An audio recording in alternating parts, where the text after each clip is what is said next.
أعوذ بالله من الشيطان الرجيم. بسم الله الرحمن الرحيم. إن في خلق السماوات والأرض واختلاف الليل والنهار لآيات لأولي الألباب.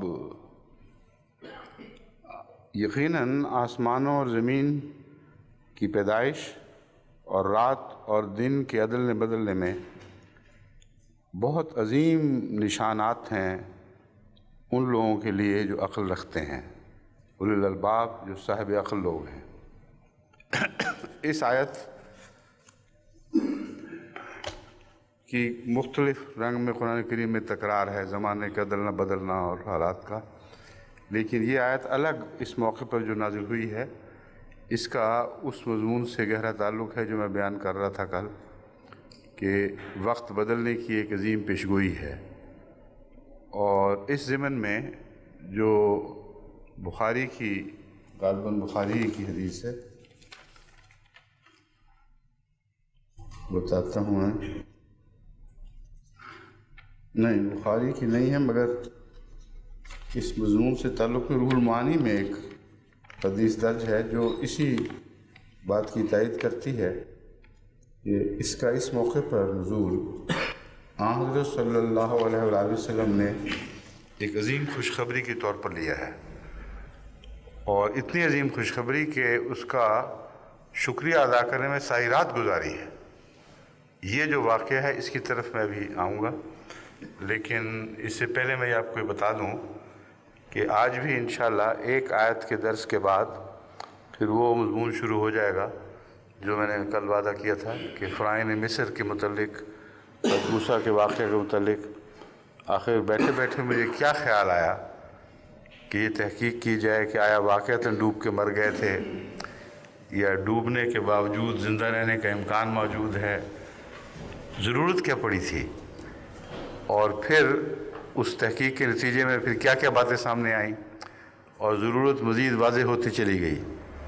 یہ تمام پس منظر میں آپ کو بتا دوں گا تاکہ وہ لوگ جو ایک آدھ کتاب پڑھ کے ایک آدھ حوالہ دیکھ کر تو اسی کو تحقیق قرار دے کے پھر چٹھیاں لکھتے ہیں، آپ نے تو یہ کہا ہے، فلاں جگہ تو یہ لکھا ہے، تمام اختلافی مسائل اس سلسلے میں جتنے مختلف محققین نے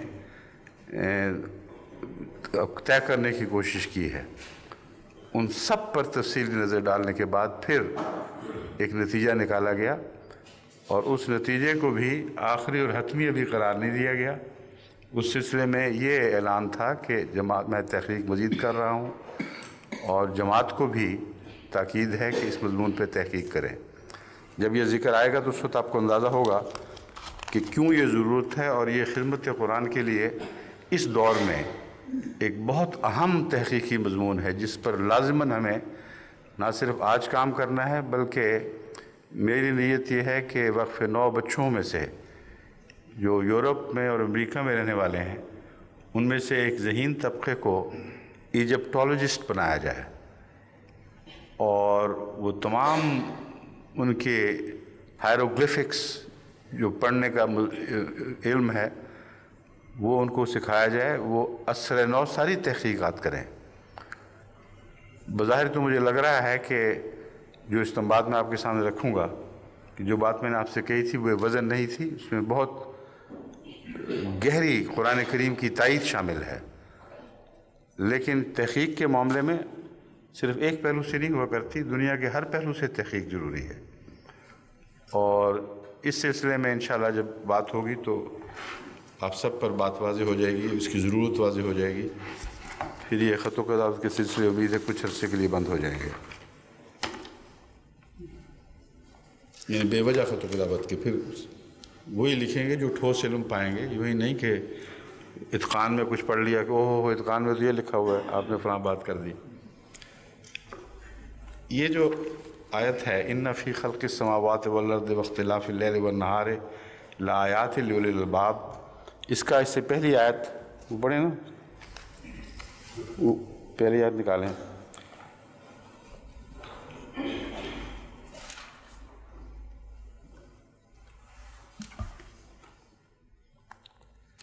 وَلِلَّهِ مُلْكُ السَّمَاوَاتِ وَالْأَرْضِ وَاللَّهُ عَلَىٰ كُلِّ شَيْءٍ قدیر، اس سے گہرا تعلق ہے کہ اللہ ہی کی ملکیت ہے، اللہ ہی کی بادشاہت ہے، اللہ ہی کو کامل اور آخری اقتدار حاصل ہے ہر اس چیز پر جو زمین میں ہے اور آسمانوں میں ہے۔ اس کے مان بعد یہ فرمانا کہ اِنَّ فِي خَلْقِ السَّمَاوَاتِ وَالْأَرْضِ وَاخْتِلَافِ اللَّيْلِ، یہ ہے وہ خوشخبری جس کا میں ذکر کر رہا تھا۔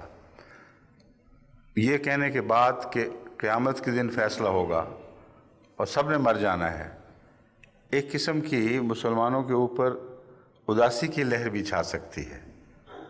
یہ خیال بھی پیدا ہو سکتا ہے کہ اچھا اتنا لمبا انتظار ہوگا آخری فتح کے اعلان میں، سب یہیں مر کھپ جائیں گے اور پھر آخر پہ جا کر قیامت کے دن فیصلے ہوں گے، تو اس دنیا میں ان لوگوں کو ہم کیا منہ دکھائیں گے جن کے سامنے فتح و نصرت کے عظیم وعدے پیش کیے گئے اور بتایا گیا کہ لازماً اسلام فتح مند ہوگا۔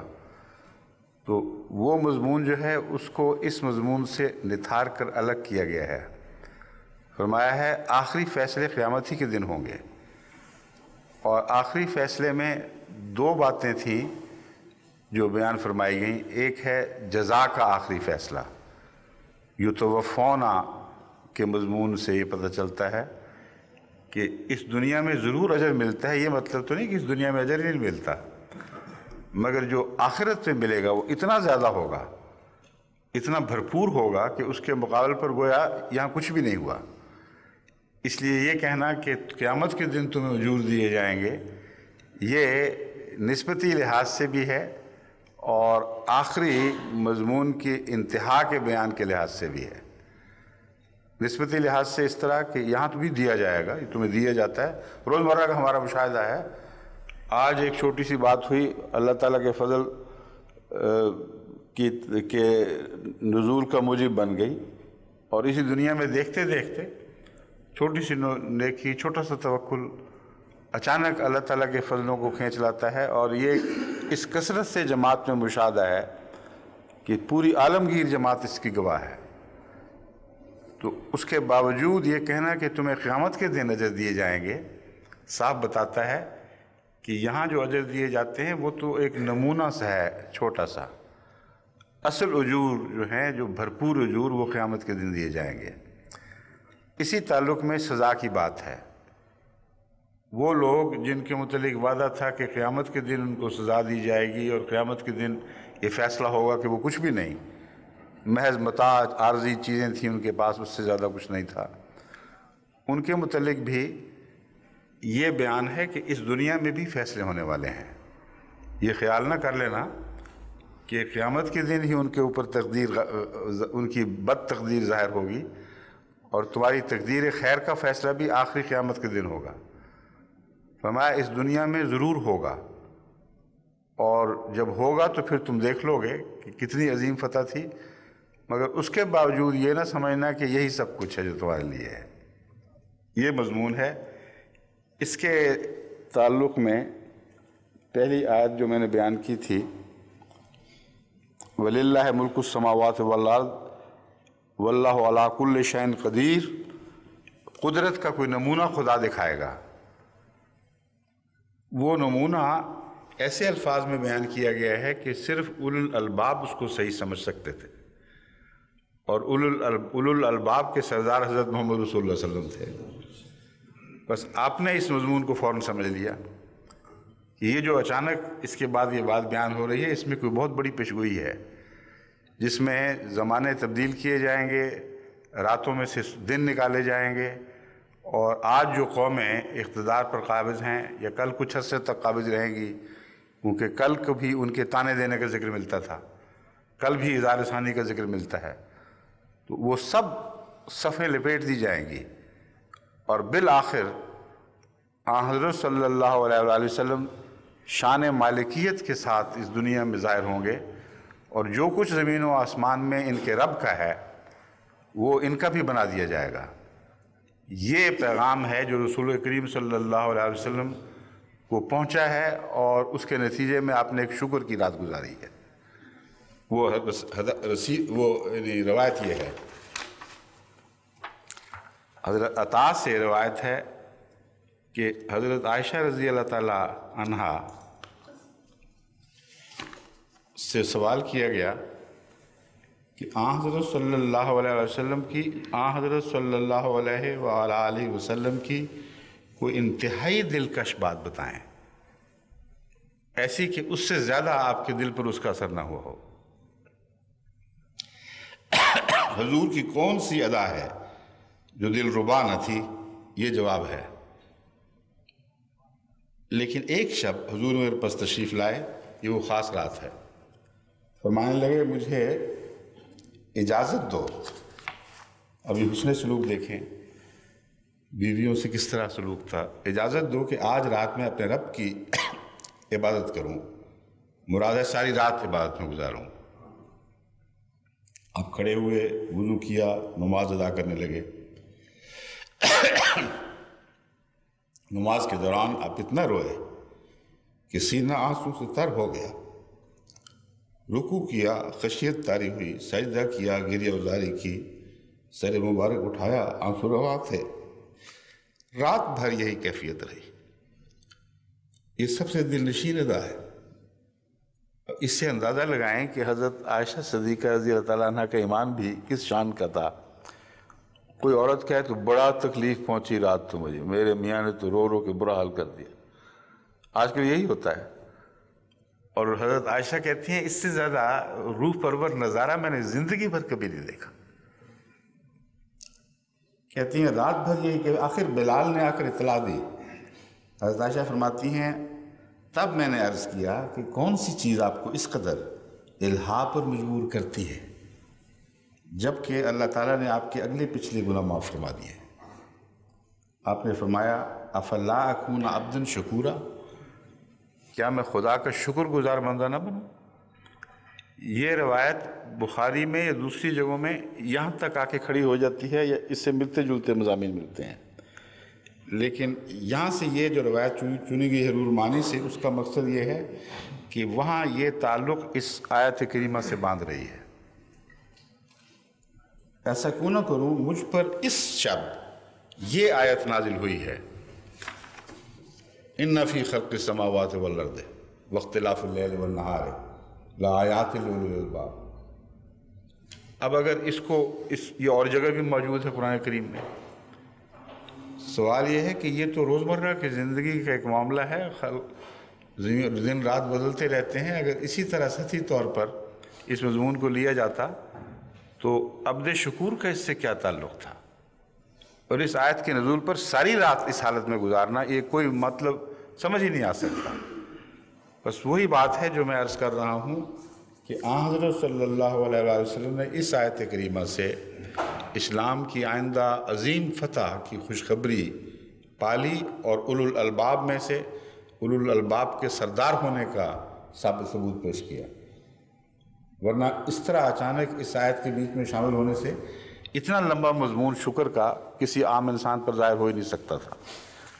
اب بھی لوگ پڑھتے ہیں، مفسرین کو دیکھ لیں آپ، گزر جاتے ہیں، وہ ان کو یہ بات سمجھ نہیں آتی کہ یہ کتنا عظیم پیغام ہے، اور جو سمجھے ہیں وہ اس حدیث کے حوالے سے سمجھے ہیں، میں عام آدمی کا دماغ نہیں جاتا۔ تو اولو الالباب ہونا ایک عام مضمون، عقل کا مضمون نہیں ہے، بلکہ ایسا مضمون ہے جس کا گہرا تقویٰ سے تعلق ہے۔ تقویٰ سے جو روشنی ملتی ہے اسی کو اسی روشنی، اس روشنی کے حاملین کو، وہ روشنی جن کے سینوں میں بستی ہے، ان کو قرآن کریم اولو الالباب میں کہہ رہا ہوں، آیت میں اولی الالباب ہے اس لیے ہے کہ یہاں یہ مجرور ہے، تو جب عام بات کرتے ہیں تو مجرور کہنا ضروری نہیں ہے۔ بعض لوگ غلطی سے سمجھتے ہیں کہ یہاں میں غلط تلاوت کر گیا ہوں، یہ بالکل نادانی ہے۔ جب حوالہ دیا جاتا ہے تو اس کو رفع حالت میں حوالہ دیا جاتا ہے، لیکن جب آیت تلاوت کی جاتی ہے تو جہاں مجرور ہے وہاں مجرور ہی پڑا جائے گا۔ تو یہ اولو الالباب لوگ جو صاحب عقل تھے، حضرت صلی اللہ علیہ وآلہ وسلم ان سب کے سردار تھے، اولین کے بھی اور آخرین کے بھی۔ اور آپ کا اس آیت سے یہ نتیجہ نکالنا کہ غیر معمولی احسان کا ذکر ہے، یہ اس روایت میں ہے جو میں نے آپ کے سامنے پیش کی۔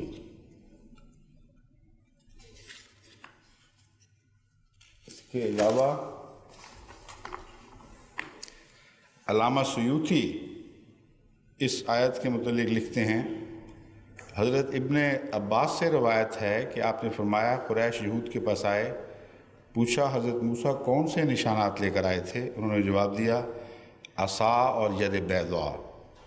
پھر وہ عیسائیوں کے پاس آئے اور پوچھا حضرت عیسیٰ کے نشانات کیا تھے؟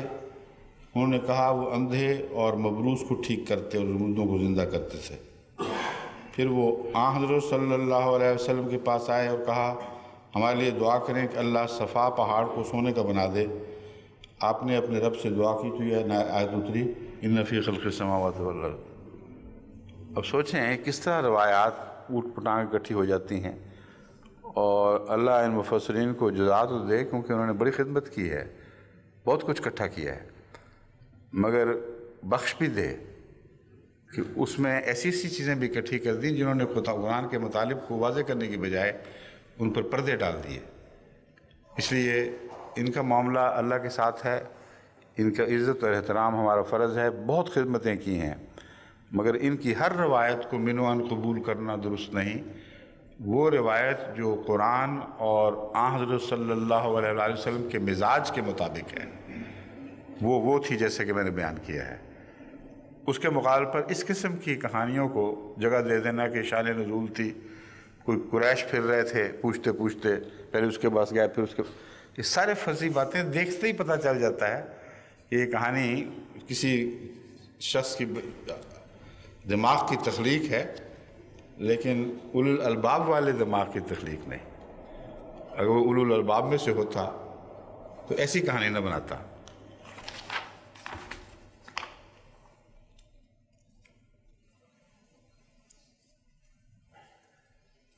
المفردات کو دیکھتے ہیں وہ کیا کہتی ہیں۔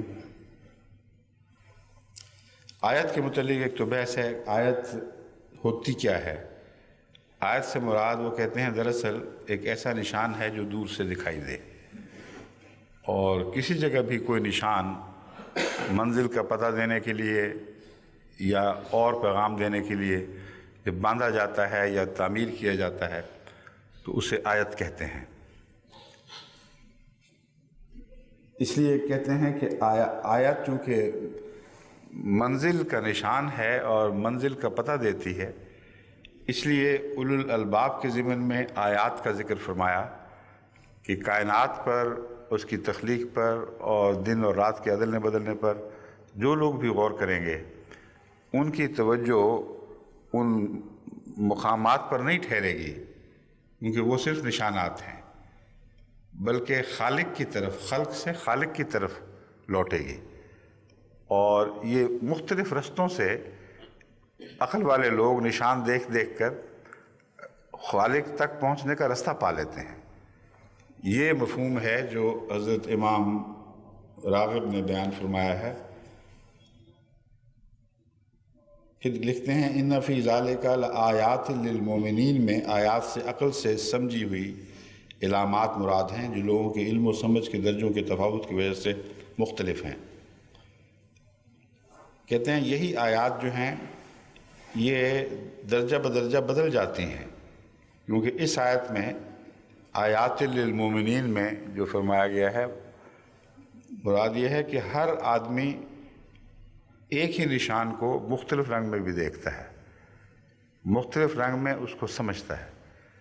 اس لیے یہاں لفظ آیات جمع جو ہے وہ صرف آیات کے مختلف نوع ہونے کے لحاظ سے نہیں بلکہ ان کو کیسے سمجھا گیا ہے، اس پہلو سے جو دیکھنے والا ہے اس کے نقطہ نگاہ سے ایک ہی آیت ایک میں اور ہے، دوسرے میں دوسری، تیسرے میں تیسری، اور درجہ بدرجہ اولو الالباب جو ہیں وہ ایک ہی نشان کو دیکھ کر مختلف نتائج اخذ کرتے ہیں، اور ایک دیکھنے والا ہے جو اس آیت کا سب سے زیادہ شاندار معنی سمجھتا ہے۔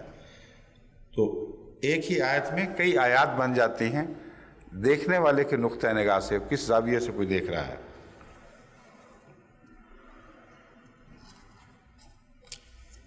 اسی طرح حضرت امام راغب یہ آیت بھی پیش کرتے ہیں بل هو آیات بینات فی صدور الذین اوتوا العلم، وما یجحد بآیاتنا الا الظالمون، اس مضمون کے لحاظ سے یہ حضرت امام راغب روشنی ڈال رہے ہیں کہ جو یہ نتیجہ نکال رہے ہیں اس کا ثبوت قرآن کریم کی اس آیت میں ہے کہ آیات بینات مومنوں کے سینے میں ہیں، یعنی انہوں نے نشانات کو جس طرح دیکھا ہے ان کے سینے کھل گئے اور روشن ہو گئے، اور ان کو تو کھلے کھلے قرآن کریم کی تائید میں معجزات ہی دکھائی دے رہے ہیں ہر طرف، بس ان کے سینوں میں تو آیات بسی ہوئی ہیں، لیکن اگر اندھا دیکھے گا اس کو کچھ دکھائی نہیں دے گا تو اس کا اپنا قصور ہے، اس میں قرآن کریم کے اعجاز کی کسی کمی کا کوئی ثبوت نہیں۔ چنانچہ فرماتا ہے فی صدور الذین اوتوا العلم وما یجحد بآیاتنا الا الظالمون، ایک گروہ ہے جو انہی آیات سے جنہوں نے مومنوں کے سینے روشن کر دیے ہیں، انہی آیات کو بہانہ بنا کر جھگڑتے ہیں اور جدال کرتے ہیں اور کہتے ہیں کہ کچھ بھی نہیں ہوا، یہ تو آیت پوری نہیں ہوئی، وغیرہ وغیرہ۔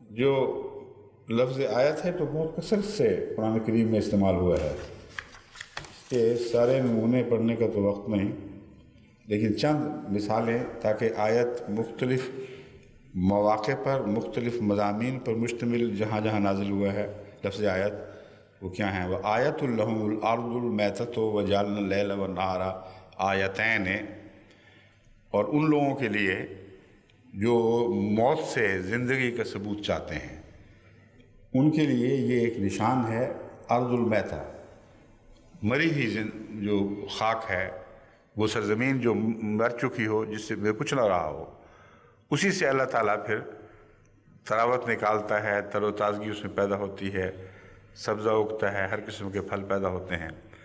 تو یہ ہے موت کا زندگی میں تبدیل ہونا۔ یہ مضمون ایک خاص قسم کی آیت سے تعلق رکھتا ہے، اور وہ آیات نہیں ہیں جو ہم عموماً جن کا ذکر پڑھتے ہیں۔ یہاں آیت سے مراد یہ ہے کہ گہرے نشانات ایسے موجود ہیں جن کے ذریعے تم انسان کا دوبارہ جی اٹھنا سمجھ سکو گے۔ زمین جب مر جاتی ہے تو اس میں بیج موجود رہتے ہیں، بغیر بیج کے، بغیر کسی بنیاد کے پانی سے کچھ بھی نہیں اگ سکتا۔ جب پانی نازل ہوتا ہے تو جس زمین کو تم مرا ہوا دیکھتے ہو اس میں مخفی حیات کی طاقتیں ہیں جو بیج کی صورت میں بکھری ہوئی ہیں، اور تمہیں کچھ سمجھ نہیں آ رہا، کوئی نظر نہیں آتا، تمہاری نظر سے غائب ہیں، مگر جب اللہ کا فضل نازل ہوتا ہے اور وہ فیصلہ کرتا ہے کہ زمین کو زندہ کرے تو اس مردہ زمین سے تم اچانک سبزہ اور رویدگی کو اگتے ہوئے اور بڑھتے ہوئے اور بلند ہوتے ہوئے دیکھتے ہو۔ تو یہ مضمون سورہ یاسین میں مردے کے زندہ ہونے کا مضمون ہے۔ مراد یہ ہے کہ قیامت کے دن روحیں جب پیدا ہوں گی تو عدم سے نہیں ہوں گی، بلکہ یہیں کی روحیں بیج کے طور پر بظاہر مری ہوئی دکھائی دیں گی، لیکن ان میں جی اٹھنے کی صلاحیت موجود ہوگی۔ اللہ تعالیٰ کی تقدیر ان پر کام فرمائے گی، اور جب وہ اس بات کے لیے تیار ہو جائیں گی پھر وہ سور پھونکا جائے گا تو اچانک جیسے برسات میں ہر طرف رویدگی ہو جاتی ہے، سبزہ ہی سبزہ دکھائی دیتا ہے، اس طرح وہ روحیں از نو زندہ ہو کر اٹھ کھڑی ہوں گی۔ یہ وہ ایک آیت کا مضمون ہے جو سورہ یاسین کے حوالے سے آپ کو بتا رہا ہوں۔ وَجَعَلْنَا اللَّيْلَ وَالنَّهَارَ آیتین، اور ہم نے دن اور رات کو دو الگ الگ آیتیں بنایا ہے۔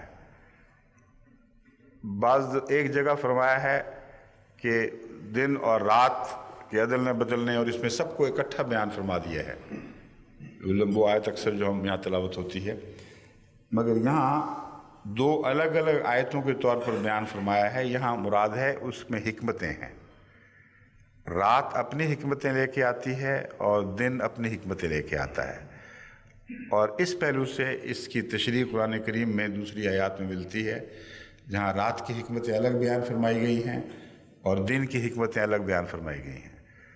رات کے خطرات الگ بیان فرمائے گئے ہیں اور دن کے خطرات الگ بیان فرمائے گئے ہیں۔ قل اعوذ برب الفلق میں خلاصتاً یہ سارا مضمون آ گیا ہے۔ فلق جو ہے وہ دن کا نمائندہ ہے۔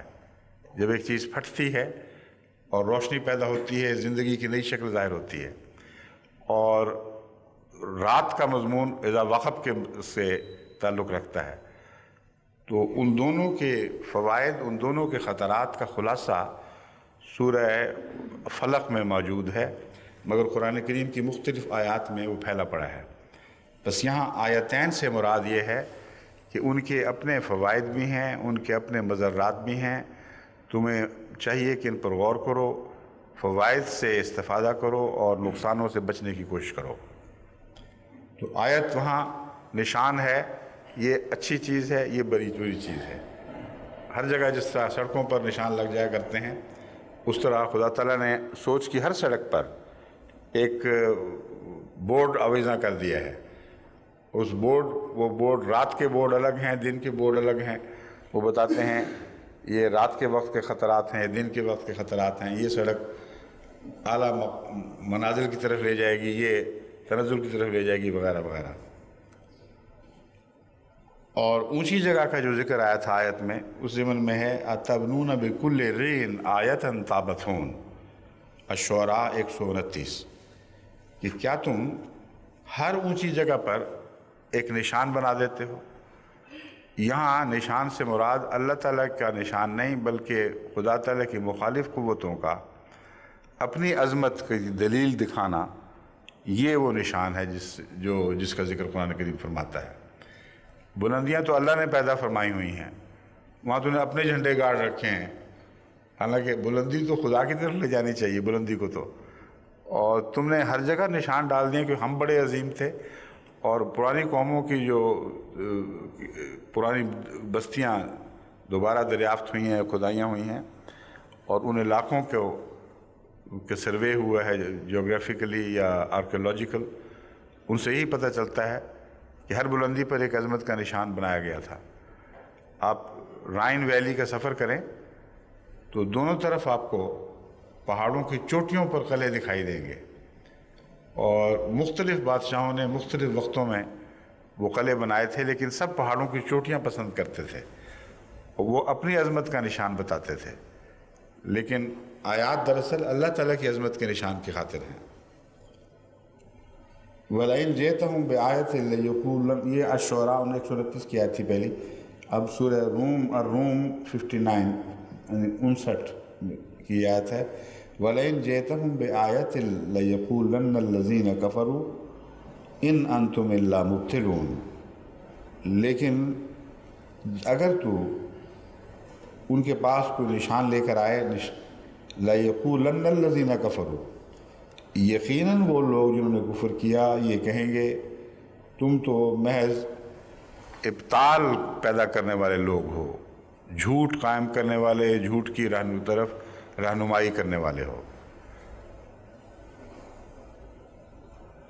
وَالَّذِينَ كَفَرُوا وَكَذَّبُوا بِآيَاتِنَا أُولَئِكَ أَصْحَابُ النَّارِ، وہ لوگ جنہوں نے کفر کیا اور ہماری آیات کو جھٹلایا۔ اس میں عمومی آیات کا مضمون ہر وہ آیت جو خدا کی طرف لے کے جاتی ہے وہ بھی شامل ہے، اور اعجاز بھی شامل ہے۔ ما ننسخ من آیت اور ننسخھا نأتی بخیر منھا اور مثلھا، اس کے متعلق میں پہلے بھی اپنے کسی خطبے میں روشنی ڈال چکا ہوں۔ میرے نزدیک یہاں کسی قرآن کی آیت کی منسوخی کا ذکر نہیں ہے، بلکہ ایک جاری دستور ہے جو شریعتوں کے نزول اور ان کی تبدیلی پر روشنی ڈالتا ہے۔ فرماتا ہے ہم جب بھی کبھی کوئی آیت منسوخ کرتے ہیں، یعنی ایک شریعت میں حکم دیا ہے اور پھر وہ منسوخ کر دیا گیا، آئندہ شریعت میں نہیں ملتا، تو اس کی حکمت یہ ہوتی ہے کہ بہتر لے کر آتے ہیں، ناطے بخیر منھا۔ کبھی بھی بے وجہ کسی قانون کو منسوخ نہیں فرمایا گیا جب تک اس سے بہتر نہ آئے، تو یہ مذہبی ارتقاء کی طرف اشارہ کرنے والی آیت ہے۔ دوسرا ہے بعض اوقات نئی شریعت تو نہیں آتی اور پھر از سر نو بعض آیات کا نزول ہوتا ہے، وہ بھول چوک کے ازالے کی خاطر ہے۔ دو باتیں بیان، وہاں ننسخ من آیت اور ننسخھا،